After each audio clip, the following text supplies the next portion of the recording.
Halo Tribuners, kembali lagi dalam Tribun Jogja Update bersama saya Priska Ruri.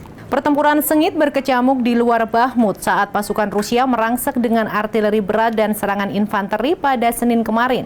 Atas peristiwa ini, setidaknya 5 warga sipil tewas dan banyak yang terluka dalam 24 jam terakhir seperti laporan dari Associated Press pada Senin 13 Februari.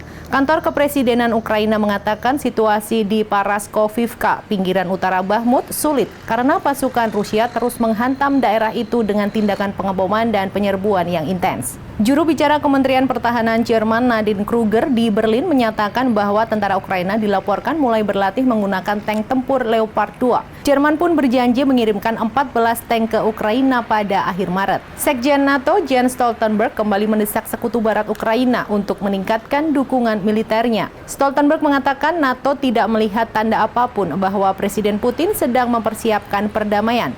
Dan untuk menyelamatkan nyawa dan mengakhiri konflik, NATO perlu mempersenjatai Ukraina lebih cepat.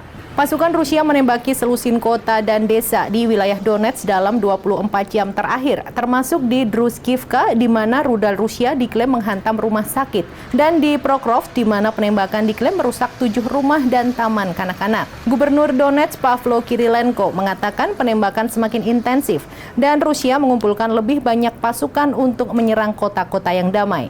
Di wilayah tetangga Luhansk, pasukan Rusia mundur setelah beberapa hari pertempuran sengit di kota kunci Kremina. Di wilayah selatan Kherson yang sebagian diduduki, tembakan artileri menghantam lebih dari 20 kota dan desa selama 24 jam terakhir, termasuk ibu kota daerah dengan nama yang sama yang direbut kembali oleh pasukan Ukraina pada November lalu. 2 orang tewas di salah satu desa ketika mobil mereka menabrak ranjau darat. Di wilayah tetangga Dnipropetrovsk, penembakan Rusia di kota Nikopol menewaskan 1 orang dan melukai 2 lainnya. Penembakan itu juga merusak bangunan tempat tinggal, fasilitas pengolahan air, dan perguruan tinggi. Kementerian Pertahanan Inggris mengatakan pasukan Rusia memperkuat benteng pertahanan di tepi medan perang di Ukraina Selatan untuk melindungi sayap mereka, meskipun fokus mereka ada di wilayah Donbas.